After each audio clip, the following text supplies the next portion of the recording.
Bueno, hermanos, después de este hermoso himno, le invitamos al hermano Richard, que es el que tiene el tema central de hoy, que se titula 42 meses, ¿pasado o futuro? Bien, mis hermanos queridos, saludarles a todos ustedes, que el Señor les bendiga en sus hogares donde están, que el Espíritu Santo pueda morar en medio nuestro. Es el deseo de mi corazón, hermanos, para que sea también el Espíritu Santo quien nos guíe en cuanto al estudio de la palabra del Señor. Nosotros hemos estado tratando ya desde la semana pasada lo que es el capítulo 11 de Apocalipsis, y hoy día no va a ser la excepción. Hoy día vamos a tratar justamente el capítulo 11 de Apocalipsis. Si ustedes recuerdan, el versículo, el texto que nuestra hermanita leyó es Apocalipsis 11, versículo 2, y habla acerca de estos 42 meses. Lo vamos a tratar y vamos a ver, ¿habrán 42 meses? ¿Estarán en el pasado o estarán en el futuro? Vamos a dar una respuesta a eso y vamos a buscar lo que la palabra del Señor nos dice, lo que el Espíritu de Profecía también nos aclara. Nosotros tenemos una costumbre, mis hermanos queridos, y esa costumbre es una costumbre muy buena, que queremos que ojalá todas las personas que tengan alguna participación de estudio de la palabra de Dios, mis hermanos la tengan, y que es que debemos orar al Señor y pedirle que Él sea nuestro guía, que Él pueda guiarnos y que Él pueda utilizarnos en realidad como instrumentos en sus manos. Así que esta no va a ser la excepción. Voy a arrodillarme. Aquellos hermanos que quieran hacerlo conmigo, que quieran acompañarme arrodillándose para poder entregarme en las manos del Señor y que Él pueda utilizarme como instrumento, mis hermanos, les pido que me acompañen. ¿Ya? Vamos a orar y vamos a entregarnos al Señor. Querido Dios, que moras en los cielos, Señor, y también aquí con nosotros en esta tierra a través de su Santo Espíritu, damos muchas gracias por la vida, Señor, que usted nos otorga. Damos muchas gracias por la salud que usted nos da, Señor querido, y también el privilegio de poder vivir las horas sagradas y poder estar en comunión como hermanos, todos juntos, Señor, en esta hora y poder dirigirnos, Señor, a usted. Muchas gracias, Señor, porque tenemos este grande privilegio de celebrar un día sábado bendito, apartado, Señor, por ustedes de la creación en este mundo. Pero también recordamos que es un día sábado menos para la venida del Señor Jesús. Ya se nos acerca y se nos avecina el día en que vamos a poder gozar las horas sagradas en compañía y en la presencia completa, visible, Señor, de nuestro amado Dios, quien, como hemos estudiado en la mañana, vino a este mundo, Señor, y también se entregó por nosotros para darnos salvación. Queremos agradecer, Señor, este privilegio que tenemos. Y en vista de este grande privilegio, Señor, que contamos con su presencia, rogamos, Señor, que por favor usted pueda utilizarme como instrumento en sus manos para poder dirigir, Señor, su palabra. Usted me conoce, Señor, sabe que hay nervios en mi corazón, que mi guatita me empieza a doler, Señor, pero queremos ser instrumentos, Señor, para usted. Utilícenos, Señor, para que todo lo que digamos sea conforme a la Sagrada Escritura, así como dice su palabra, a la ley y al testimonio. Que su nombre sea exaltado, Señor, y elevado a lo más alto. Y que también al tiempo en que nosotros estamos viviendo, querido Padre, que cada uno de nosotros, los que estamos aquí presentes y los que puedan escuchar este mensaje en el futuro, puedan comprender, Señor, que usted tiene palabras de vida para este tiempo, para nosotros.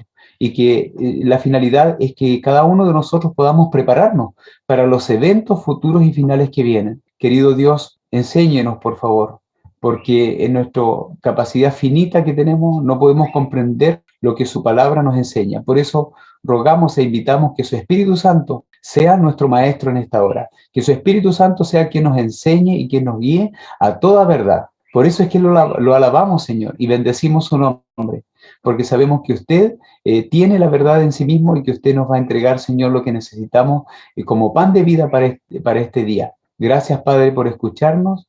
Muchas gracias, Señor, por contestar también nuestra oración. Que sean benditos, Señor, cada una de las familias que estamos aquí representadas. En el nombre del Señor Jesús oramos y agradecemos todo. Amén, Señor.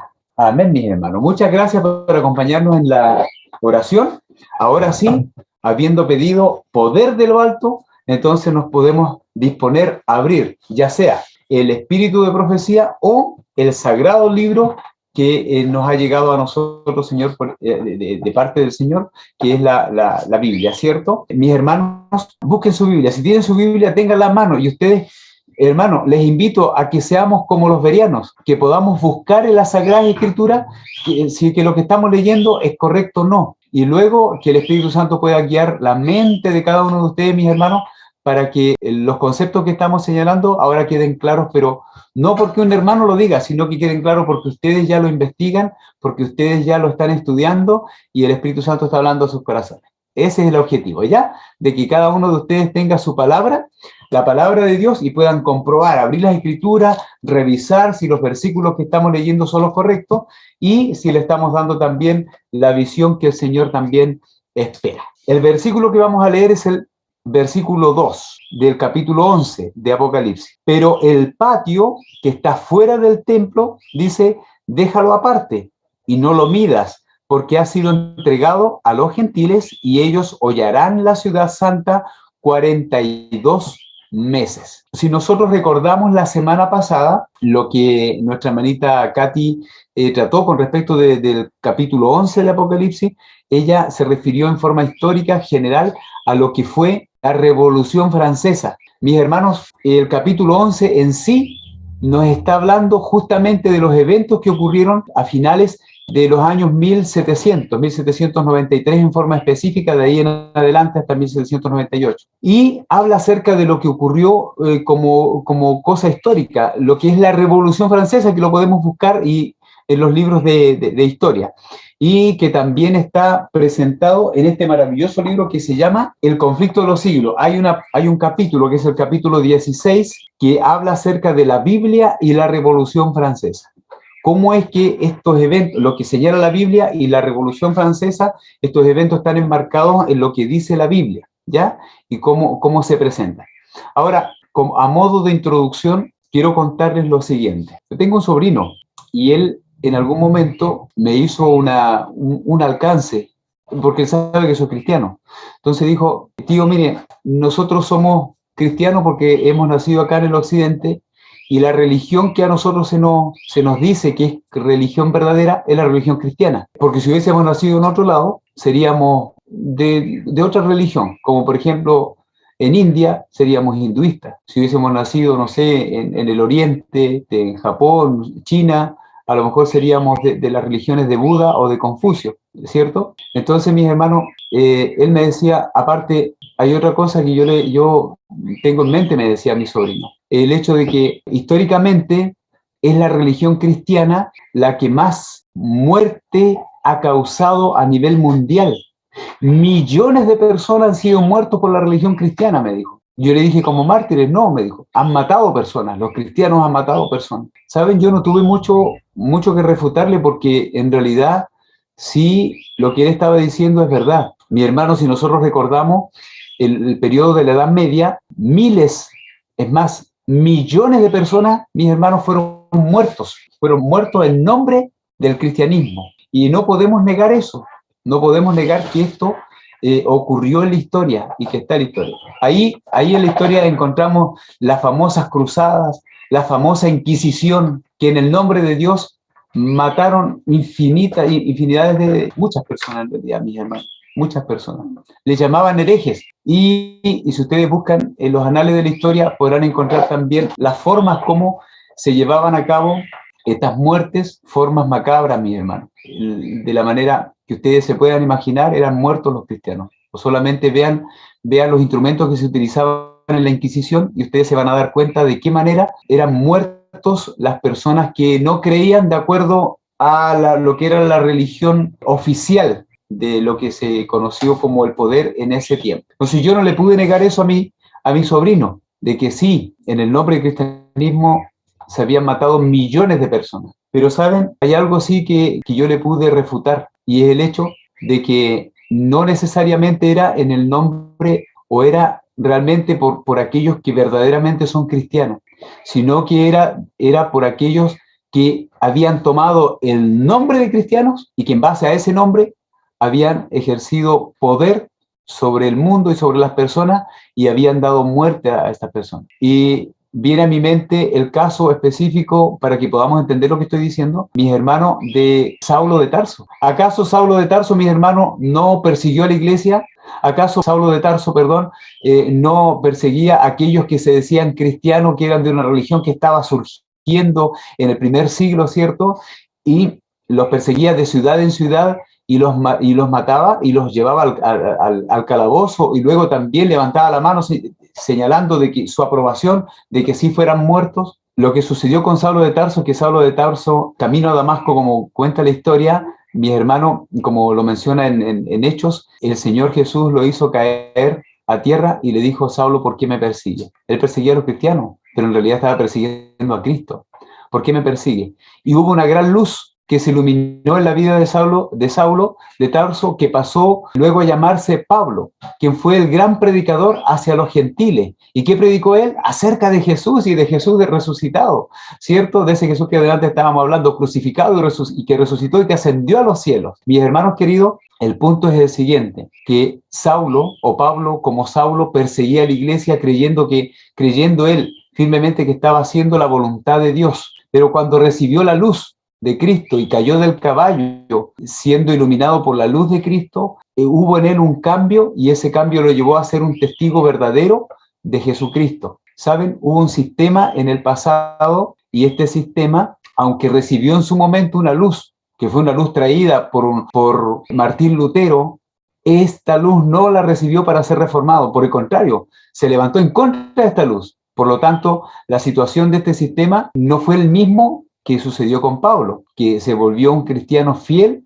y amante del Señor Jesús, y que dio testimonio aún con su vida del amor que él tenía hacia Dios y también hacia su palabra y hacia su verdad que él predicaba. Pero este sistema no lo hizo, no aceptó esta luz que se le dio, y finalmente, mis hermanos, como no la aceptó, se apartó tanto que comenzó a hacer cosas en el nombre de Cristo que no eran las que el Señor esperaba. Ahora, ¿por qué digo todo esto? Mire, porque al estudiar Apocalipsis 11 y al recordar la predicación que se hizo la semana pasada, se habló acerca de la Revolución Francesa, de cómo Francia se levantó en contra de todo lo que se llama Dios, y se levantó, digamos, en los principios de Egipto y en los principios de Sodoma. ¿Por qué menciono Egipto y Sodoma? Porque Egipto, en el principio de Egipto, es el principio ateo, de no creer en Dios. No, aquí ya no hay más Dios. Y en el principio de Sodoma, porque más adelante vamos a hablar un caso, algo muy, muy particular, los principios de Sodoma, o de las ciudades de la llanura, Sodoma y Gomorra, que fueron destruidos por sus pecados que estaban relacionados con la parte sexual, ¿cierto? Y el cambio que ellos habían hecho con respecto de lo que era el matrimonio instaurado por Dios en el huerto del Edén. Ahora, mis hermanos, la inmoralidad, en realidad, toda esa inmoralidad se presentó en Francia y en la Revolución Francesa, que se levantaron contra Dios. Pero la pregunta que yo me hago, así como mi sobrino, ¿y por qué? ¿Por qué en realidad se levantaron ellos en contra? ¿Por qué se levantaron en contra de Dios? ¿Qué era lo que venía? Miren, lo que voy a decir no es justificando, digamos, a Francia, sino entendiendo en realidad la situación que se vivió. Mis hermanos queridos, miren, Francia se levantó en contra de Dios de todas las formas posibles. Y lo menciona la Biblia, diciendo de que, por ejemplo, el versículo 7, Apocalipsis 11:7, dice: cuando hayan acabado su testimonio, la bestia que sube del abismo hará guerra contra ellos y los vencerá y los matará. Esta bestia que sube del abismo representa específicamente a Francia, Hollarán la santa ciudad 42 meses, dice, y daré autoridad a mis dos testigos, los cuales profetizarán 1260 días vestidos de saco. Esto está en Apocalipsis 11. Y cuando hayan acabado de dar su testimonio, la bestia que sube del abismo hará guerra contra ellos y prevalecerá contra ellos y los matará. Y sus cuerpos muertos yacerán en la plaza de la gran ciudad, y que se llama simbólicamente Sodoma y Egipto, en donde también el Señor de ellos fue crucificado. Mire, todo esto está en Apocalipsis 11 y habla de Francia y cómo se levantó. Pero la pregunta es: ¿por qué se levantó Francia? ¿Por qué? ¿Por qué llegó a esta situación? ¿Quién es el culpable? ¿O cómo es que llega a esta situación? No quiero justificar a Francia, mis hermanos, pero ¿saben? El libro o el capítulo 16 del Conflicto de los Siglos, donde habla de la Biblia y la Revolución Francesa, en uno de los primeros párrafos, en la página 308, nos dice lo siguiente. Dice: la guerra que se hizo en Francia contra la Biblia durante tantos siglos llegó a su mayor grado en los días de la Revolución Francesa, ¿cierto? Específicamente el año 1793 de ahí en adelante. Dice, esa terrible insurrección del pueblo no fue sino un resultado natural de que, miren, de la supremacía que Roma había hecho de las Sagradas Escrituras. ¿Cómo había tenido Roma las Sagradas Escrituras en este periodo en el cual reinó o tuvo su supremacía? La Biblia, mis hermanos, estaba amarrada, y de hecho era de donde estudió Martín Lutero, estaba amarrada con cadena. La Biblia, hermanos, no estaba al alcance de la gente del pueblo. La Biblia solamente la leían algunos sacerdotes y ni siquiera la entendían a profundidad porque ni ellos mismos la leían, sino que se dejaban guiar por las tradiciones o por lo que dijera quien estuviera al mando de la iglesia, en este caso la iglesia católica de su tiempo, del papado. Miren lo que dice aquí. Fue la ilustración más elocuente que jamás presenciara el mundo de las maquinaciones, lo que sucedió con Francia, de las maquinaciones y de la política papal. Todo lo que la política papal ejerció durante 1260 años, mis hermanos queridos, llevó a que Francia se rebelara y una ilustración de resultados hacia los cuales tendían durante más de 1000 años las enseñanzas de la Iglesia de Roma. Todas las enseñanzas de la Iglesia de Roma por más de 1000 años, como dice aquí, en realidad 1260 años, que fue lo que reinó, que fue la primera supremacía papal, mis hermanos queridos, tendió a que justamente Francia se rebelara contra todo lo que se llame cristiano, contra Cristo mismo, contra su palabra y contra todo lo que se llame cristiano. ¿Por qué? Porque el ejemplo que veían a través de las autoridades que se denominaban cristianas para el tiempo en el que ellos vivían, mi hermano les decía una cosa totalmente contraria a lo que era el cristianismo. Se rebelaron contra el sistema papal, mi hermano, que decía ser cristiano. Miren, en este mismo libro y en este mismo capítulo, más adelante, en la página 320, al inicio, nos dice lo siguiente, para que ustedes entendamos claramente. Dice, el romanismo había principiado la obra que el ateísmo se encargaba de concluir. El romanismo había principiado la obra que el ateísmo se encargaba de concluir. Miren, finalmente lo que dice aquí claramente es esto, entendamos. El romanismo inició con una forma de enseñanza que concluyó en el ateísmo, mis hermanos, en el ateísmo que se pronunció en Francia, con la Revolución Francesa. A la política de Roma se debía la condición social, ahí está, política y religiosa que empujaba a Francia hacia la ruina, mis hermanos. ¿Saben? Entendamos algo bien claro. Miren, mis hermanos, y esto lo digo, lo voy a decir claramente, el papismo, mis hermanos, o cuando surge el reinado del cuerno pequeño, que es en realidad la supremacía papal desde el año 538 hasta el año 1798, mi hermano, no es otra cosa sino lo que Satanás quería hacer en el mundo, reinar con sus leyes, y estas leyes atroces llevaban justamente a esto, a que la condición social, política y religiosa llegase a lo que finalmente concluyó con la manifestación de Francia. ¿Y cuál es la manifestación de Francia? El ateísmo y todo lo que conllevó la Revolución Francesa, ¿cierto? A negar a Dios, a quemar incluso la Biblia y apartarse de Dios y señalar a través de su legislación que Dios ya no existe. Es decir, llevó a Francia hacia la ruina, porque finalmente eso descubrieron. Dice, no faltan los autores que, refiriéndose a los horrores de la revolución, admiten que de esos excesos debe hacerse responsables ¿a quién? ¿Quiénes son los responsables del exceso a que llegó Francia, este país? Dice, al trono y a la iglesia. ¿A qué iglesia? A la iglesia que en ese momento reinaba y que se hacía llamar la iglesia cristiana, que era la iglesia católica, apostólica y romana. Miren lo que dice y sigue diciendo el párrafo. En estricta justicia debieran atribuirse a la iglesia sola, a la iglesia romana, católica, apostólica y romana, a la iglesia sola. El romanismo había enconado el ánimo de los monarcas contra la reforma, haciéndola aparecer como enemiga de la corona, como elemento de discordia que podía ser fatal a la paz y a la buena marcha de las naciones. Cuando se quiso presentar, hermanos, esta luz a través de Martín Lutero y la Reforma, ¿cierto? La Iglesia levantó la corona de todos los países para que se fueran en contra de estas verdades que el Señor estaba manifestando. Ahora, dice, fue el genio de Roma el que por este medio inspiró las espantosas crueldades y la acérrima opresión que procedían del trono. Mis hermanos queridos, los culpables de la negación de Francia, mis hermanos, en cuanto a la palabra de Dios y en cuanto a quitar a Dios legislativamente, digamos, de sus vidas, fue, digamos, la cabeza pensante y la que estaba detrás fue Roma papal. No hay otra, mis hermanos. ¿Por qué es importante resaltarlo, esta parte? ¿Por qué es tan importante resaltar, mis hermanos queridos? ¿Saben por qué? Por algo muy importante que ocurrió históricamente. Fue Francia, a través de Napoleón Bonaparte, y quien mandó al general Beltier que fuera al Vaticano y que destituyera de su poder que había tenido por más de 1000 años, quien le quitó el poder, digamos, al Papa de Roma, quien gobernaba sobre reyes y reyes de la tierra, quien ponía reyes y quitaba reyes a su antojo y hacía lo que él quería, haciéndose infalible en todo lo que hacía. Mi hermano, fue Bonaparte, o fue por parte de Francia, quien le dio una estocada mortal al papado. En Apocalipsis capítulo 13 se nos dice, en el versículo, Apocalipsis 13, versículo 3, se nos dice, vi una de sus cabezas, hablando de esta bestia que surge del mar, vi una de sus cabezas como herida de muerte. Mis hermanos, el versículo, capítulo 13, versículo 3, ahí está.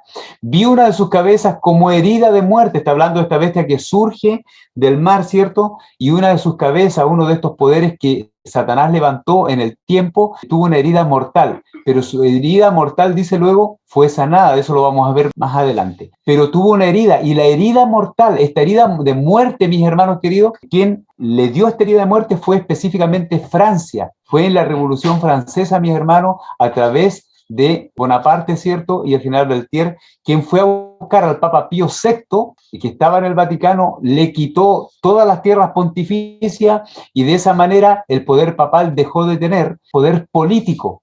Siguió siendo obviamente una entidad religiosa, porque había una iglesia donde reinaba, ¿cierto? La iglesia católica.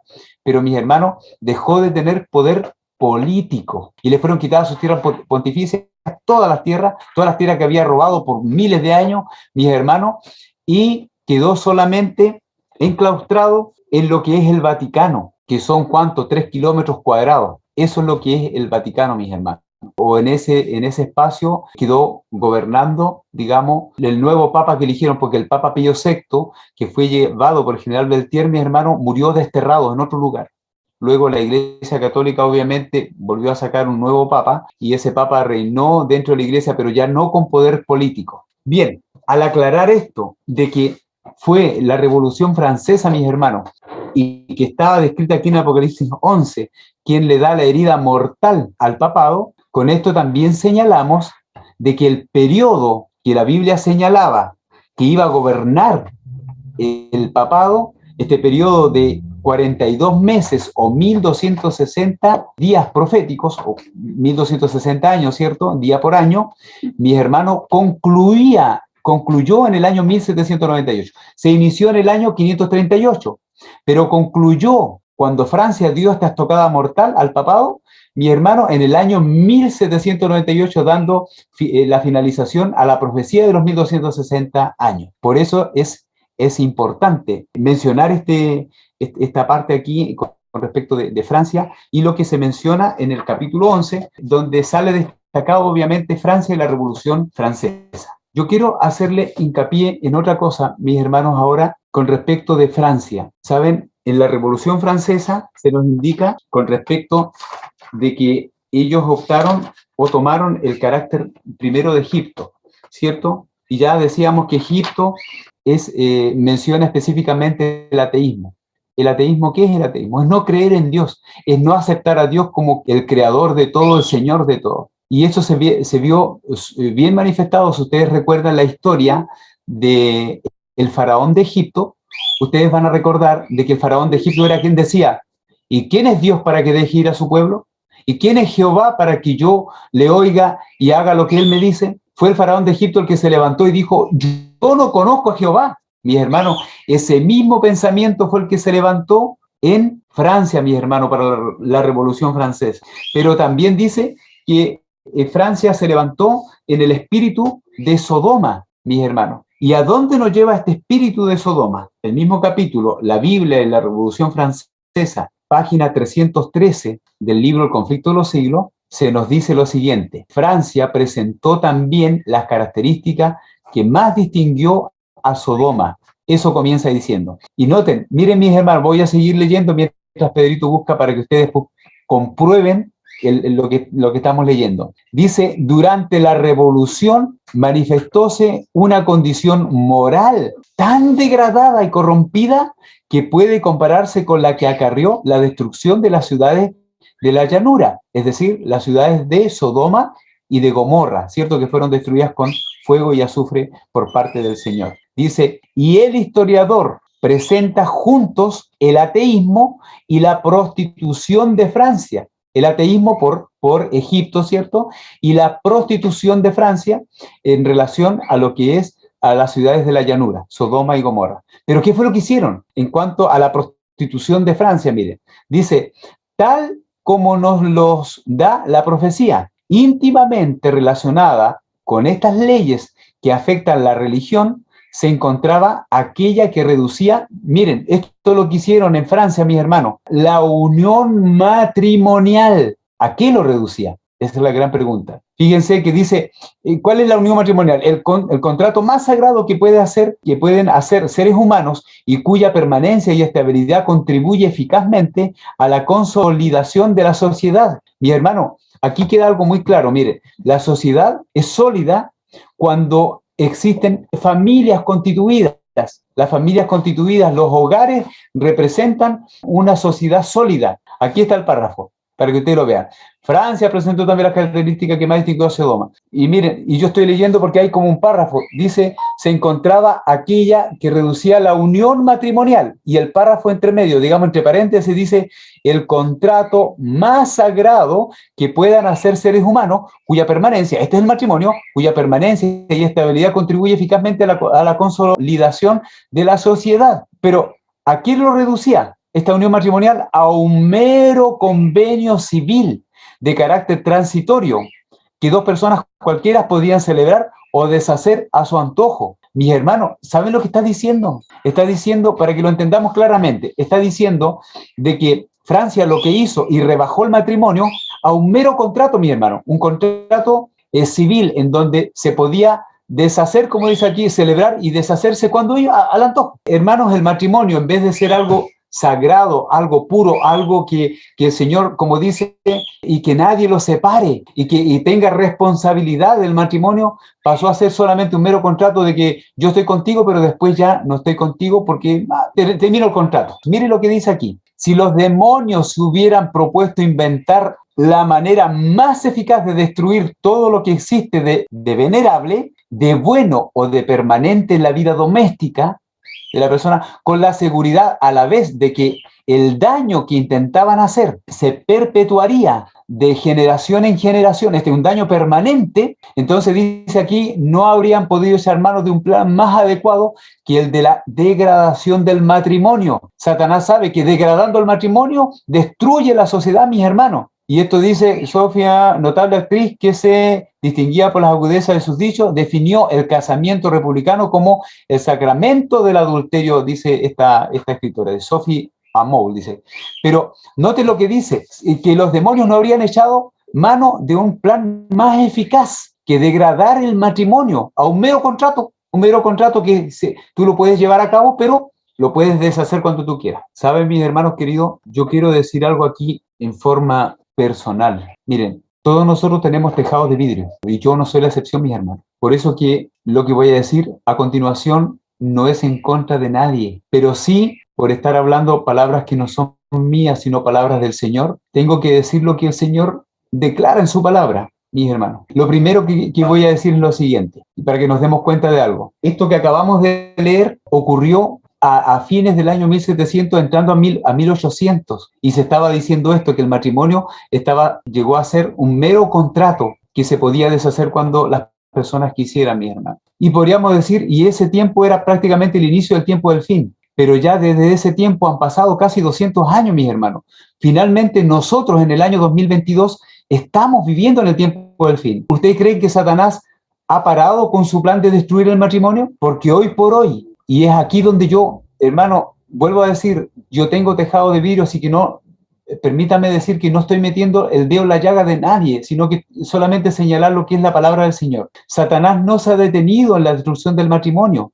Y hoy por hoy, mira, lo que aquí se presentaba como un contrato y como algo, hoy es lo más terrible, y si Satanás o sus ángeles se habían propuesto tomar un plan para hacer, este es el plan, era perfecto. Hoy por hoy, mis hermanos, ¿qué es el matrimonio? Si hoy por hoy nosotros vemos que ya la gente ni siquiera se casa, mis hermanos, ni siquiera se casa en matrimonio, sino que solamente es un mero, ni siquiera es un contrato, un contrato civil que se va a hacer, sino que, mis hermanos, hoy por hoy las personas hacen un contrato de palabra. No, tú me gustás, y sí, tú igual me gustás, y ahí juntémonos, y hacen juntas de personas. Y que se conoce hoy en día como, gracias mi amor, como convivencia. ¿Es correcto eso? Porque es una seguidilla del plan de Satanás. Hoy en día, incluso los jóvenes, si tú le preguntas, ¿se van a casar? No, dicen, no, prefiero así nomás, no vamos a juntar así nomás. Yo estoy con mi polola y me junto así. ¿Estará de acuerdo esto al plan de Dios? ¿Saben, mis hermanos? Satanás se presenta en nuestros días y para el tiempo del fin, para destruir dos instituciones que Dios las puso en el Edén. La primera institución es la que estamos hablando, el matrimonio, mis hermanos. Satanás sabe que destruyendo el matrimonio, esta unión sagrada que Dios nos entregó desde el Edén, antes de que el pecado entrase, Satanás sabe que va a destruir así la sociedad. Y hay otra institución que Dios puso también en el Edén, antes de que el pecado entrase, y que es el sábado, el sagrado día apartado para el Señor, el sábado como día que se celebra la creación de esta tierra, y también el día sábado que celebramos como el día en que el Señor Jesús también nos redimió, mis hermanos queridos. Satanás está destruyendo matrimonio, y hoy por hoy, en la actualidad, ni siquiera es un contrato civil, sino que es una mera contrato de palabras entre dos personas, entre un hombre y una mujer. Pero miren, incluso vamos más allá. En el año 2015, en Estados Unidos, ya salió lo que era el matrimonio, se estableció lo que era el matrimonio entre un hombre y otro hombre. Están cambiando lo que es el matrimonio conforme Dios lo presenta, mi hermano. Y esto se manifestó, claro, en la Revolución Francesa y en Francia, mi hermano, pero ¿acaso no es el plan que Satanás sigue hasta nuestros días? Hoy por hoy, en Chile, el año pasado ya salió la unión matrimonial entre un hombre y un hombre, entre una mujer y una mujer, cosa contrariamente a lo que el Señor presenta en su palabra. ¿Acaso no es una vista de lo que Satanás está haciendo en el mundo, mis hermanos, de lo que ocurrió en Sodoma y Gomorra? Mis hermanos, por eso es que nosotros tenemos la claridad de que en el tiempo que nosotros estamos viviendo, a diferencia de los años 1844, ya han pasado casi 177, 178 años hasta nuestra fecha. Si en ese tiempo, se levantaron personas a predicar la palabra de Dios y señalaban de que el tiempo que estaban viviendo era el tiempo del fin, ¿cuánto más nosotros podemos decir que estamos viviendo el tiempo del fin y que Satanás está haciendo en el mundo y llevando adelante sus planes? Por eso es que nosotros como hijos de Dios debemos levantarnos y señalar cuáles son los principios de Dios, levantar en alto la ley y levantar en alto también los mensajes que Dios tiene para nuestros tiempos. Y cuando digo ahora los mensajes que Dios tiene para nuestro tiempo, aquí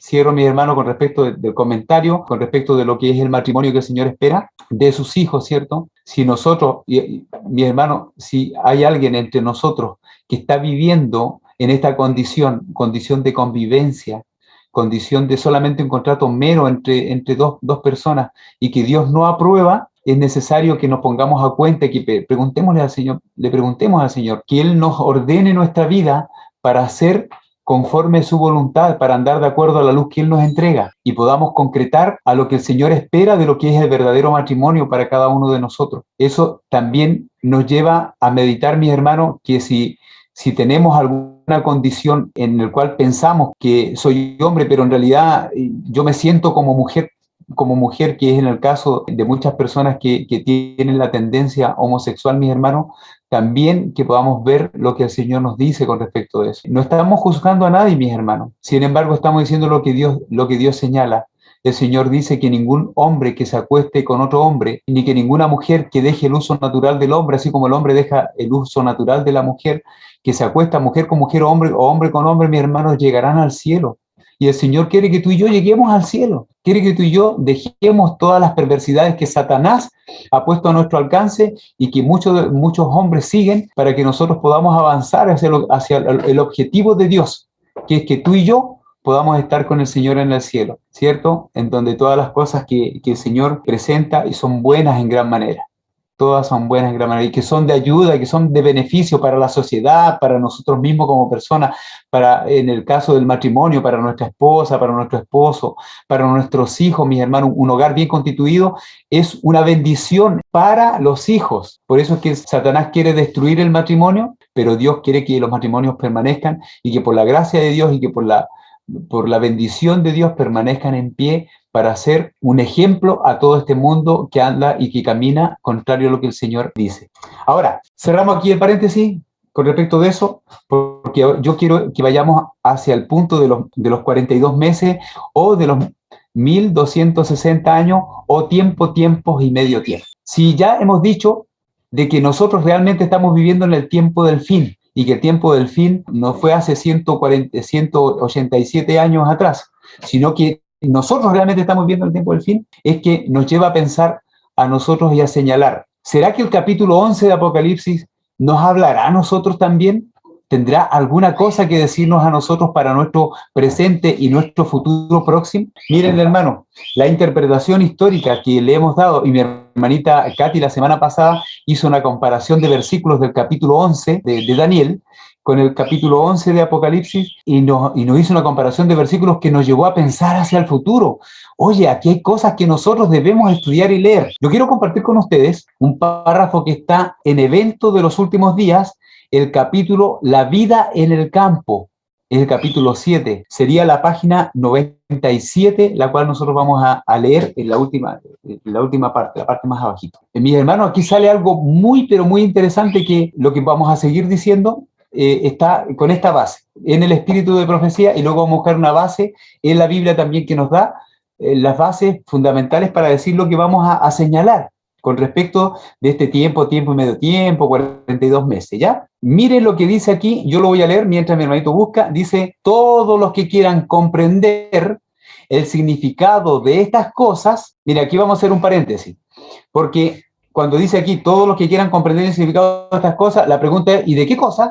¿De qué cosas debemos comprender el significado? Bueno, para entender eso tenemos que leer los parrafitos más arriba. Y miren lo que dice el párrafo anterior, dice, el Señor llama a su pueblo a establecerse lejos de las ciudades. Este consejo nosotros como grupo pequeño lo hemos estado dando, ¿cierto? Y este consejo para nuestros días. El Señor llama a su pueblo a establecerse lejos de las ciudades, porque en una hora como la que no pensamos, lloverán del cielo fuego y azufre. ¿Sobre quién? Sobre las ciudades. Entonces, todos los que quieran comprender el significado de estas cosas, dice, ¿cuáles cosas? Que va a llover fuego y azufre sobre las ciudades, mis hermanos. ¿Y cuál es el consejo que Dios nos da? Salir de las ciudades. ¿Y a dónde debemos salir? Salir al campo.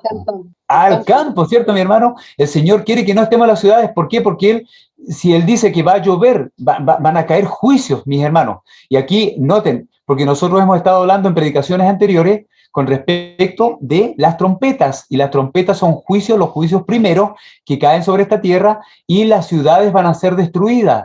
Va a caer fuego y azufre sobre las ciudades, dice. Su castigo será proporcional a sus pecados. ¿Y qué quiere el Señor? ¿Que nosotros estemos en las ciudades para que podamos recibir esos castigos? No, el Señor nos está avisando de que debemos salir de las ciudades e ir a vivir al campo para que esos castigos que caigan no caigan sobre nosotros. Que seamos obedientes, nos está llamando el Señor. Cuando una ciudad, dice, es destruida, que nuestro pueblo, dice, el pueblo de Dios, no considere este asunto como algo sin importancia, ni piense que pueden edificarse casas en esa misma ciudad si se les ofrece una oportunidad favorable. Dice que no construyamos casas. Y ahora viene el párrafo, dice, todos los que quieran comprender el significado de estas cosas, que las ciudades van a ser destruidas y que debemos salir de las ciudades, nos da el consejo. ¿Cuál es el consejo? Hermanita Katy, pon atención. ¿Cuál es el consejo? Lean el capítulo 11 de Apocalipsis. Dije hermanita Katy porque ella, claro, trató el capítulo 11 la semana pasada, ¿cierto? Y ella quedó sorprendida también porque encontró que hay verdades ahí en el capítulo 11 que son para nuestros días y para nuestro futuro. ¿Qué dice aquí? Lean el capítulo 11 ¿de qué libro? Apocalipsis. Así que mis hermanos, yo les invito a leer estos 14 versículos que son del capítulo 11 porque hay verdades que son para nosotros. Lean, dice, cada versículo. ¿Cómo dice? Leamos solamente uno o dos versículos. No, dice, son 14 versículos, mis hermanos. Lean cada versículo y entérense. Miren lo que dice Catita, por favor, y hermanos que están presentes. Y entérense de las cosas que aún, la palabra aún, describe un tiempo pasado, presente o futuro. Describe un tiempo futuro que aún van a ocurrir, ¿dónde? En las ciudades. Por eso es que el Señor espera que nosotros salgamos de la ciudad. ¿Y de qué ciudades estuvimos hablando en el capítulo 11? ¿De qué país estaba hablando? De Francia, ¿cierto? De Egipto y Sodoma. De Egipto y Sodoma, muchas gracias hermana, y que bien lo reflejó, ¿cierto? A esta ciudad de Egipto y Sodoma, Francia, ¿cierto? Francia lo reflejó muy bien. O sea, en otras palabras, lo que ocurrió en Francia, mis hermanos, lo que nos está diciendo aquí, va a volver a ocurrir. Por eso que las ciudades van a ser destruidas, mis hermanos. El Señor, la paciencia de Dios tiene un límite y esa paciencia va a llegar a su límite, mis hermanos, y las ciudades van a ser destruidas. Bueno, después nos menciona que debemos leer también el capítulo 18 de Apocalipsis, mis hermanos. Sí, eso lo vamos a estudiar más adelante, el capítulo 18. Pero aquí nos dice, lean cada versículo y entérense de las cosas que aún van a ocurrir en las ciudades. Cada versículo del capítulo 11. Y miren, no podemos leer todos los versículos acá, pero yo quiero más bien resaltar algo que a mí me llama la atención en forma personal, mi hermano. A mí me llama la atención en forma personal. Ya tenemos esta base, ¿cierto? Vamos ahora al capítulo 11 de Apocalipsis. Al capítulo 11 de Apocalipsis, mi hermano, vamos a buscar. Ya tenemos la base del espíritu de profecía. Tendremos base en la misma Biblia que nos ayude a leer o a entender el capítulo 11 como eventos que van a ocurrir en el futuro. ¿Saben? Nosotros hemos estado estudiando Apocalipsis capítulo 8, específicamente del versículo 6 y el capítulo 9 hasta el versículo 21, que nos hablan acerca de las trompetas, y las hemos estudiado como trompetas plagas que vienen en destrucción, y nos dice, la profecía nos dice que se va a ser destruida la tercera parte del mundo, mis hermanos. Y miren, dentro de las trompetas, en la quinta trompeta en forma específica, si leemos Apocalipsis capítulo 9, versículo 4, nos señala algo bien importante, hablando de la quinta trompeta. La quinta trompeta, al igual como nos habla Apocalipsis 11, habla de un ser que sale del abismo. Primero, el versículo 1 dice, el quinto ángel tocó la trompeta y vio una estrella que cayó del cielo a la tierra y se le dio la llave del pozo del abismo. A esta estrella se le dio la llave del pozo del abismo. Pero el versículo 4, en forma específica, dice, y se les mandó que no dañasen a la hierba de la tierra, ni a cosa verde alguna, ni a ningún árbol, sino solamente a los hombres que no tuviesen el sello de Dios en su frente. Cuando leemos el sello de Dios en su frente, nos damos cuenta, mi hermano, que el sello de Dios aún no ha sido puesto. Por lo tanto, lo que estudiamos, cuando estudiamos la quinta trompeta, ¿cierto? Si ustedes la buscan también en el Facebook, ahí está esta predicación de la quinta trompeta. Mi hermano nos habla de la aparición de Satanás, cuando Satanás aparece en el mundo haciéndose pasar por Cristo, llevando adelante este grande engaño, haciéndose pasar por Cristo, y no viene solo, viene con todos los ángeles que él saca del abismo, del lugar donde están los demonios, ¿cierto? Saca todos los demonios que salen ahí y aparecen en este mundo, el Señor se los permite y salen a hacer su obra de maldad para convencer al mundo, ¿cierto? Para que el mundo se pierda. Ahora, este evento, cuando habla específicamente del sello de Dios en su frente, porque a ellos no van a ser dañados por estos ángeles que salen del abismo, ni por Satanás, mi hermano nos señala un tiempo en el futuro. Y si ustedes leen el capítulo 8, versículo 13, antes de presentar lo que es la quinta trompeta, la que acabamos de hablar, la sexta trompeta y la séptima trompeta, se nos da un anuncio de estas tres trompetas finales, y dice lo siguiente: y miré y oí a un ángel volar por el medio del cielo diciendo a gran voz, ¡ay! ¡Ay! ¡ay! De los que moran en la tierra a causa de los otros toques de trompeta. Ya han sonado 4 trompetas hasta aquí, pero viene la quinta, la sexta y la séptima trompeta. Por eso dice, ¡ay! La quinta trompeta, ¡ay! La sexta trompeta y ¡ay! La séptima trompeta, de los que moran en la tierra a causa de los otros toques de trompeta que están para sonar los 3 ángeles. Y si ustedes ven que al término de la quinta trompeta, en forma específica, en el versículo 12, capítulo 9, versículo 12, después de haber estudiado la quinta trompeta, dice, el primer ay pasó. Y aquí vienen aún 2 ayes más, claro, porque son 3 ay. Vienen 3 ayes más, o 2 ayes más después de esto.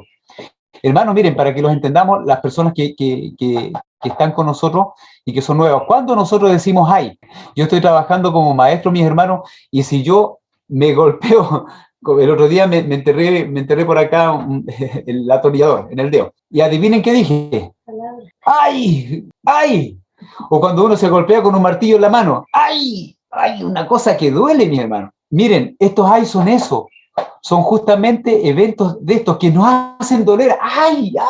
Algo terrible. Pero el primer dice aquí, el primer ¡ay! Pasó. Lo interesante que nosotros vemos aquí es que cuando comienza la sexta trompeta, que igual la tratamos como una trompeta un evento que va a ocurrir en el futuro, el segundo ¡ay! Ese segundo ¡ay! Porque dice el primer ¡ay! Pasó, pero cuando menciona que el segundo ¡ay! Pasó, es después que se lee o que se estudia todo el capítulo 11. Mira, vamos al capítulo 11 y el versículo 14 nos dice ahí, el segundo ay pasó, he aquí el tercer ay viene pronto. Es decir, mis hermanos, lo que quiero sacar en claro acá es que cuando nosotros estudiamos la sexta trompeta, mi hermano, concluye al final del capítulo 11, cuando se menciona este segundo ay, el segundo ay pasó. Es decir, todos los eventos que están hacia arriba, aunque lo hemos estudiado históricamente y que se cumplieron en el pasado, cuando nosotros vemos que el segundo ay pasó, nos damos cuenta que los eventos del capítulo 11, así como leíamos en eventos de los últimos días, momentos atrás, mi hermano, son cosas o eventos que van a ocurrir en el futuro. Lean el capítulo 11, lean cada versículo y entérense de las cosas que aún van a ocurrir en las ciudades. ¿Se entiende, mi hermano, no? Entonces tenemos apoyo tanto del espíritu de profecía como de la Biblia con respecto de estos ay, ¿cierto? De este segundo ay que pasó después de haber estudiado ya o leído el capítulo 11, mis hermanos, como un evento escatológico que viene en el futuro. Ahora sí, teniendo esta base, yo quiero resaltar, mis hermanos, lo que son los 42 meses. ¿Por qué digo los 42 meses? Si ustedes van al versículo 2, ahí nos dice, pero el patio que está fuera del templo, déjalo aparte y no lo midas porque ha sido entregado a los gentiles y ellos hollarán la ciudad. ¿Cuánto? 42 meses. Y yo lo único que quiero resaltar, mis hermanos, es los 42 meses. En este capítulo, mis hermanos, se mencionan 42 meses aquí. Miren lo que dice el versículo 3. Dice, y daré a mis 2 testigos que profeticen por 1260 días, vestidos de silicio. Y yo destaco la palabra 1260 días, 42 meses, 1200. ¿Saben cuántos son 42 meses? Los judíos medían los meses por cada 30 días. Por lo tanto, 42 meses de 30 días cada mes son 1260 días. 42 meses, 1260 días es exactamente lo mismo. Ahora, si ustedes van al versículo 9, el versículo 9 dice, y los de los pueblos, tribus y lengua y naciones verán sus cadáveres por 3 días y medio. Aquí se menciona 3 días y medio. Y luego dice el versículo 11, pero después de 3 días y medio, nuevamente se menciona la palabra 3 días y medio, entró en ellos el espíritu de vida enviado por Dios y se levantaron sobre sus pies y cayó gran temor sobre los que lo vieron. Ya, lo que yo estoy destacando acá son 42 meses, 1260 días, 3 días y medio que se menciona 2 veces, ¿cierto? 4 veces se menciona una cantidad, una cifra que finalmente llega, miren, 42, 1260 días, cuando se menciona día por año serían 1260 años, ¿cierto? 42 meses, si es profético, simbólico, mis hermanos, serían 1260 años. Pero cuando se mencionan 3 días y medio, sería un día profético, sería un año, 2 días proféticos serían 2 años y medio día profético sería medio año. En otras palabras, estaríamos hablando de 3 años y medio. Y mis hermanos queridos, en las 4 cifras se menciona un periodo de 3 años y medio, de 3 años y medio proféticos y 3 años y medio literales. Mi hermano, me llama mucho la atención por qué en este capítulo se mencionan 3 años y medio. Luego volvemos a recordar que dice, lean el capítulo 11, lean cada versículo, entérense de las cosas que aún van a ocurrir. ¿Por qué el Señor nos dice que aún van a ocurrir? ¿Acaso? Y aquí se menciona 4 veces una misma cifra. Y yo tengo entendido, por lo que yo he estudiado, mis hermanos, que cuando Dios menciona a lo menos, cuando son 4 veces, porque es la totalidad de todo, pero cuando se menciona algo a lo menos 3 veces, el Señor está diciendo atento, así como los hay. Ay, o sea, está atento. El Señor espera que nosotros estemos atentos, que estemos con las lámparas abiertas. Algo nos quiere decir el Señor. ¿Qué nos quiere decir el Señor? ¿Saben por qué digo esto? Porque estos 42 meses que se mencionan en el versículo 2 de Apocalipsis 11, históricamente nosotros la vemos reflejado en el periodo que se cumplió desde el año 538 a 1798, la primera supremacía papal, los 1260 días, el mismo periodo, mis hermanos, es el mismo periodo. Ahora, estos 3 días y medio que se menciona más abajo, fue en realidad el periodo en el que Francia, en cuanto a la Revolución Francesa, ellos legislaron para que no exista Dios. No, aquí Dios no existe, en nuestro país ya no existe Dios. Y quemaron las Biblias, mi hermano, y apartaron todo lo que era cristiano, lo apartaron, y a través de sus leyes en su país, determinaron que Dios ya no existía más, mi hermano. Pero eso duró 3 años y medio, desde 1793, 3 años y medio después, los mismos legisladores, mi hermano, tuvieron que decir, nos equivocamos, Dios sí existe. ¿Por qué? Porque la maldad había crecido tanto que el país no se sostenía. Mi hermano, alejar a Dios de nuestras vidas nos destruye y destruye naciones enteras. Y 3 días y medio después, o sea, 3 años y medio después, este periodo de 3 años y medio después, los testigos se levantan, como dice la profecía de Apocalipsis 11, y se cumplió en el pasado. Pero ¿qué tiene que ver esto, mis hermanos, con nosotros para el futuro?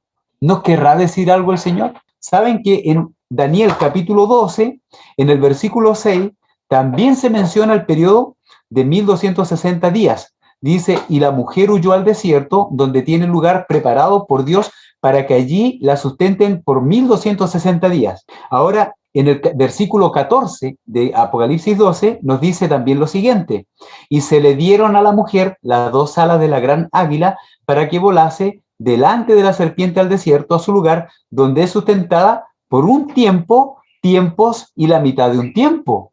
Oh, aquí viene otra fórmula. Tiempo se refiere a un año, tiempo se refiere a 2 años y la mitad de un tiempo a medio año, es decir, 3 años y medio. Miren, ¿saben dónde más se menciona este periodo de 3 años y medio? O de tiempo, tiempo y medio tiempo. Si ustedes buscan en Daniel capítulo 9, versículo 25, allí se nos dice que el cuerno pequeño iba a gobernar. El cuerno pequeño se refiere también al papado, mis hermanos. El cuerno pequeño iba a gobernar por un periodo de tiempo. Y este tiempo está señalado de esta manera. Y hablará, dice, palabras contra el Altísimo, y a los santos del Altísimo quebrantará, y pensará en cambiar los tiempos y la ley. Esto iba a ser el cuerno pequeño, y será entregado en su mano. El pueblo de Dios iba a ser entregado en su mano. El versículo 25 lo dice aquí, en su mano, hasta tiempo, tiempos y medio tiempo. ¿Se dan cuenta? Aquí hay un periodo de 3 años y medio también de profecía que se menciona. Pero no es tan solo ahí. Yo quiero compartir algo que nosotros hemos estado estudiando la semana pasada acerca de la profecía de los 2300 tardes y mañanas. Y ahí presentamos esta lámina que quiero compartir con ustedes, mi hermano. Miren, en esta lámina hablamos acerca de lo que son la profecía de los 2300 tardes y mañanas, que está acá arriba. Pero noten aquí, porque aquí se habla de 49 semanas, después de 7 semanas, que son 49 años, 7 por 7 son 49, después de 62 semanas más 7 semanas, llegamos a la cifra de 69 semanas. Y esta es la profecía de las 70 semanas. Y queda una semana. ¿Cuánto es una semana? Una semana son, ¿cuántos días son? 7 días. Y miren lo que dice, lo que menciona aquí en esta última semana. En la última semana se menciona que al inicio de esta semana el Mesías príncipe es ungido. Eso sucedió en el año 27, cuando el Señor Jesús comenzó su ministerio terrenal, a predicar de que el reino de Dios había acercado, mis hermanos. El ministerio de... ¿Saben cuánto tiempo predicó? ¿Cuánto duró el ministerio del Señor Jesús en la tierra? Duró 3 años y medio, muy bien.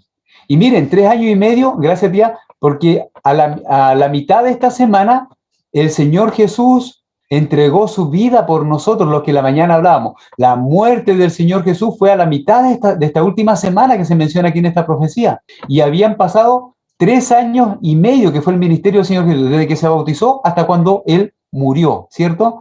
Pero luego, desde que el Señor Jesús murió y ascendió a los cielos, pasaron 3 años y medio más, que era el periodo que estaba cortado para el pueblo judío, ¿cierto? Concluyó el tiempo para los judíos. ¿Cuándo concluyó? En el año 34, con la muerte de Esteban, ¿cierto? Y también lo recordábamos porque delante hablábamos de Saulo de Tarso. Y Saulo de Tarso estuvo en la muerte de Esteban y él estaba aprobando la muerte de Esteban. Sí, mátenlo, mátenlo. Ahí también ocurrió un periodo de 3 años y medio. Vuelvo a resaltar, mi hermano, la cifra, 3 años y medio como periodo simbólico, como periodo literal también. Como periodo simbólico, que serían 3 años y medio, serían 1260 días proféticos, serían 1260 años, día por año, como dice Ezequiel, cierto y número. Pero también, mis hermanos, se presentan 3 años y medio como como días literales, como un periodo de 3 años y medio literal, que se pueden vivir. Mis hermanos, resaltan los periodos de 3 años, de 3 años y medio, tanto literal como simbólico. ¿Qué nos querrá decir el Señor? Miren, en Daniel capítulo 11 hay un párrafo, vamos al párrafo, porque yo lo tengo también acá, un párrafo que leyó mi hermanita Catita leyó la semana pasada y yo lo tengo aquí. No hay tiempo que perder, nos esperan tiempos angustiosos, el mundo está agitado con el espíritu de guerra. Pronto ocurrirán las escenas de angustia que se describen en las profecías. ¿Cuáles escenas de angustia? La profecía del capítulo 11 de Daniel casi se ha cumplido por completo. Miren, ¿sabe cuáles son las escenas de angustia, mi hermano, que se describen en las profecías?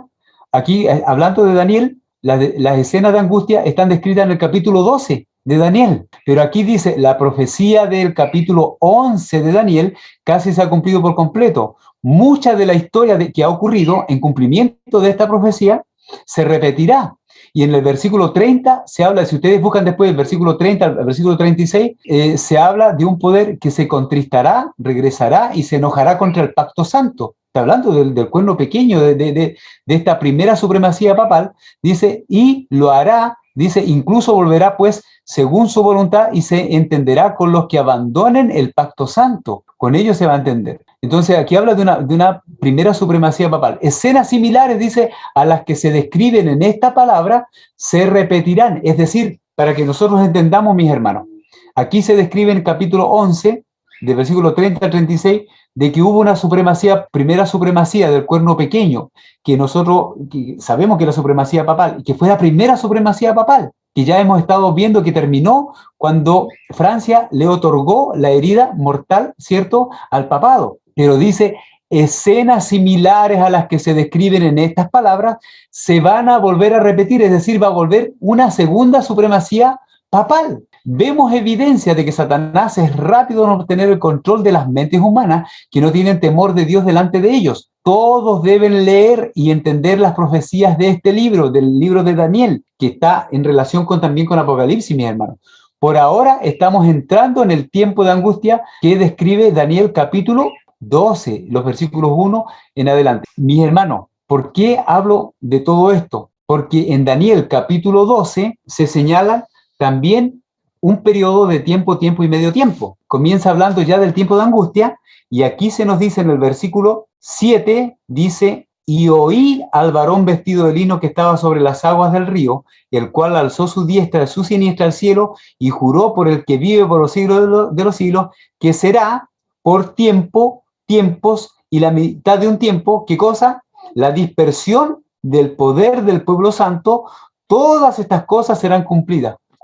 ¿Cuánto tiempo va a durar la dispersión del pueblo santo? Tiempo y medio tiempo. Y aquí está hablando de un periodo ya no de este periodo pasado, sino de un periodo que está enmarcado, mis hermanos, en el futuro. Ahora, miren para dónde vamos a ir, porque no crean que solamente hasta aquí quedamos hablando de tiempo y medio tiempo. Mis hermanos, busquemos por favor rápidamente, Pedrito, en Primera de Reyes, capítulo 17 y el versículo 1. Primera de Reyes dice lo siguiente, entonces Elías, el versículo 1, entonces Elías tisbita. Mi hermano, ¿ustedes conocen la historia de Elías? Sépalo desde ya y enseguida vamos a leer un versículo que va a dar crédito y confirmar lo que yo les voy a decir. Elías es un símbolo de los hijos de Dios que vivan en el tiempo del fin y que prediquen el mensaje para el tiempo del fin. ¿Ya? Diciendo esto, vamos a leer. Dice, entonces Elías tisbita, que era de los moradores de Galaad,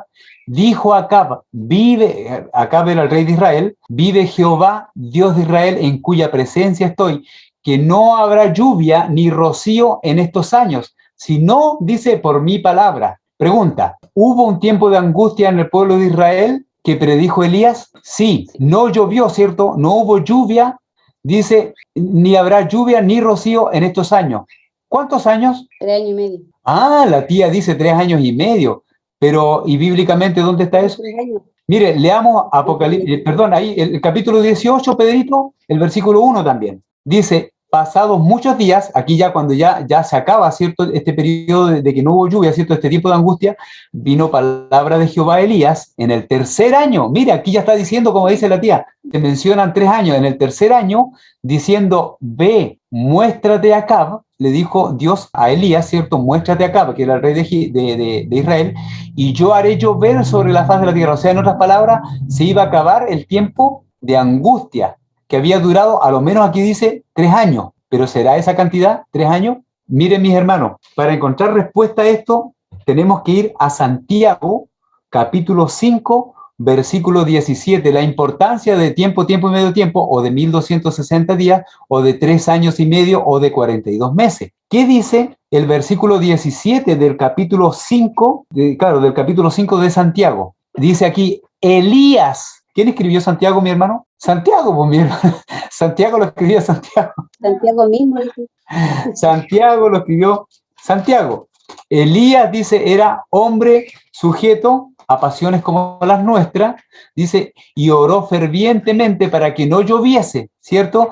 Y no llovió. Hubo un tiempo de angustia que duró ¿cuánto tiempo? Y no llovió sobre la tierra por 3 años y medio, mis hermanos. Aquí tenemos el tiempo en el cual duró este tiempo de angustia en el tiempo de Elías.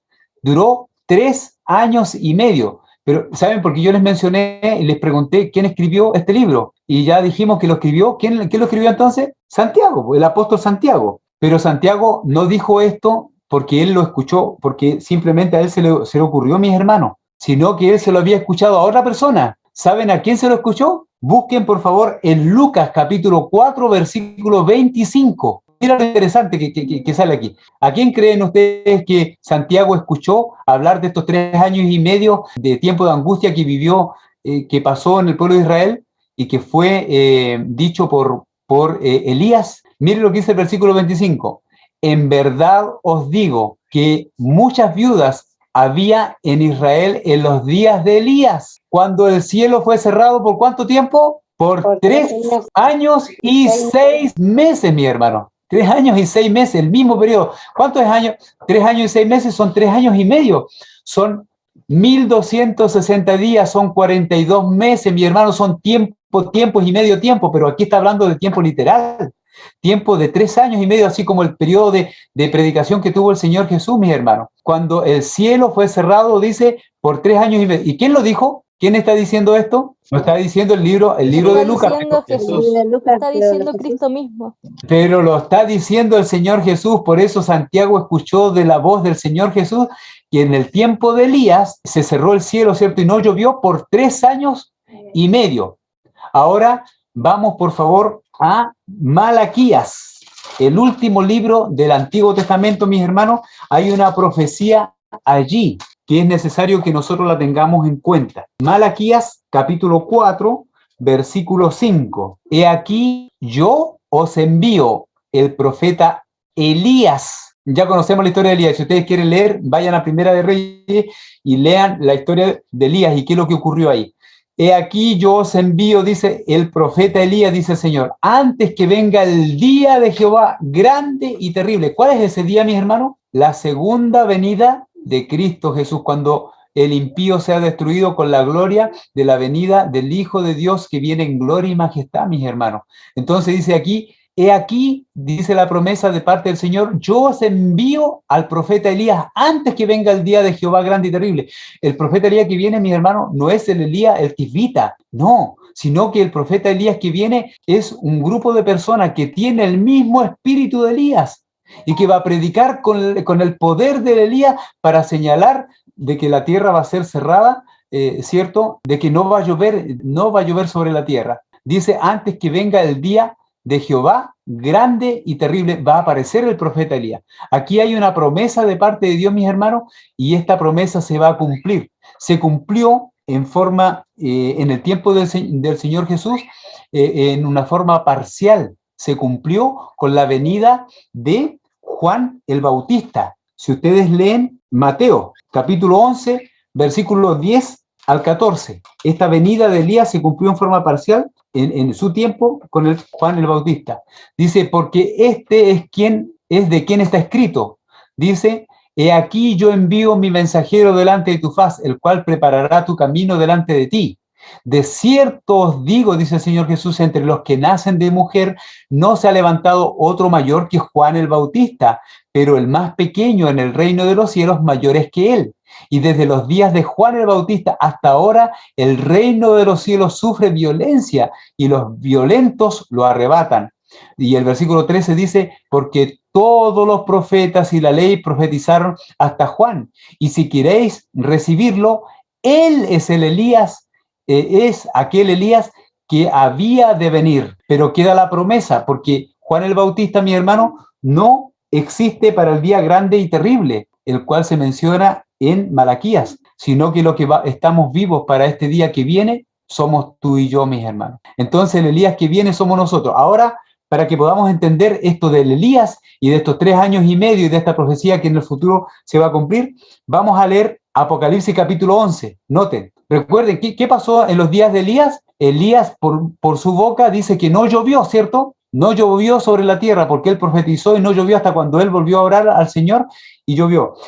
Vamos a leer el versículo 6 de Apocalipsis 11. Dice, hablando de los testigos, y estos testigos tienen poder para cerrar el cielo a fin de que no... ¿Qué pasó con Elías? De que no llueva en los días de su profecía. Esto se va a cumplir en el futuro, mis hermanos. Y tienen poder sobre las aguas para convertirlas ¿en qué? En sangre. ¿Acaso no es una profecía que viene para el futuro?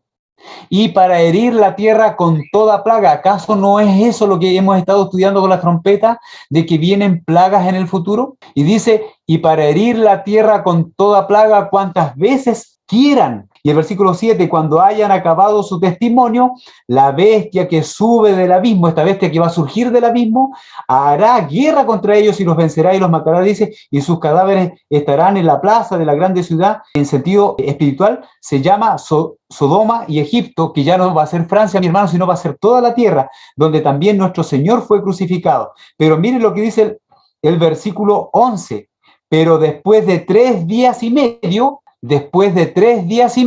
¿qué va a suceder? Entró en ellos el espíritu de vida enviado por Dios y se levantaron sobre sus pies y cayó gran temor sobre los que lo vieron. Mi hermano, esto va a ocurrir en el futuro. Termino señalando lo siguiente. Nosotros vamos a estudiar, mis hermanos, Apocalipsis capítulo 13 en el futuro. Vamos a estudiar primero, obviamente, el capítulo 12, que viene muy interesante desde la próxima semana. Vamos a estudiar el capítulo 12. Pero el capítulo 13 dice lo siguiente, y el versículo que delante leímos, el versículo 3, capítulo 13, versículo 3. Vi una de sus cabezas como herida de muerte, y está hablando de que la bestia iba a recibir una herida de muerte, ¿cierto? Y esa herida de muerte ya hemos dicho que se la otorgó Francia, ¿cierto? La Revolución Francesa al papado, y se le quitaron sus tierras pontificias. Pero dice aquí el versículo 13, su herida mortal fue sanada. Es decir, cuando se le infringió la herida de muerte, mi hermano, terminó ahí esta supremacía papal que tuvo por 1260 años el papado. Pero dice luego que la herida mortal, en el mismo versículo 3, fue sanada. La grande pregunta que nosotros debemos hacernos es, ¿y cuánto tiempo va a durar la segunda supremacía papal? Sigamos leyendo. Y la herida fue sanada y se maravilló ahora toda la tierra en pos de la bestia. ¿Y qué hicieron? adoraron, toda la tierra dice que adoraron al dragón que había dado autoridad a la bestia y adoraron a la bestia diciendo, ¿quién como la bestia y quién podrá luchar contra ella? Y también dice, a esta bestia se le dio también. ¿Por qué dice también? Porque ya antes ya lo había hecho, ya había hablado blasfemias contra Dios y hablaba cosas contra Dios. Antes ya lo hizo, en su primera supremacía papal ya lo hizo. Pero ahora dice, después que se le sane la herida, también se le dio boca que hablaba grandes cosas y blasfemias y se le dio autoridad para actuar. ¿Cuánto tiempo? ¿Cuánto tiempo, mis hermanos? 42 meses. ¿Y cuánto es 42 meses? Es tiempo, tiempos y medio tiempo. 42 meses son 1260 días, mi hermano, pero no vamos a esperar que esta supremacía dure 1260 años, porque el Señor Jesús viene, o si no estaríamos esperando al Señor Jesús 1260 años. Por el contrario, es tiempo, tiempos y medio tiempo, pero literal, 42 meses, que corresponde a 3 años y medio y 6 meses, como fue el tiempo que predicó el Señor Jesús en esta tierra. Mi hermano, la Biblia es clara. Después que se le sana la herida mortal a la bestia, viene un periodo de 42 meses que sería la segunda supremacía papal, que lo menciona el capítulo 11. Lo menciona. La profecía se cumplió en el pasado, pero se va a volver a cumplir ahora en el futuro. Seguramente que cuando entremos al capítulo 13 vamos a ahondar más en estos temas, mi hermano, de poder señalarlos.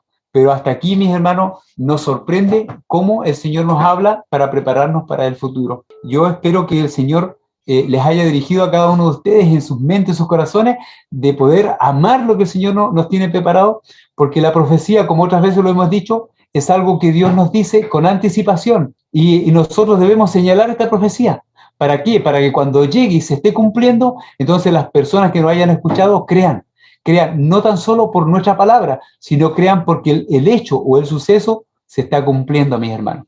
El Señor te ha llamado a ti y a mí, mis hermanos, a cada uno de ustedes, para hacer luz para este mundo y para pregonar las verdades que el Señor tiene preparadas para nuestro tiempo, que son muy diferentes a las verdades que el Señor tuvo preparado para el tiempo pasado. Miren, fíjense en dice, los hombres, y esto está en una matutina que se llama Seguridad y Paz en el conflicto de los siglos, página 391, dice, los hombres son en manos de Dios instrumentos de los que Él se vale para realizar sus fines de gracia y misericordia. Cada cual tiene su papel que desempeñar, a cada cual le ha sido concedida cierta medida de luz adecuada a las necesidades de su tiempo.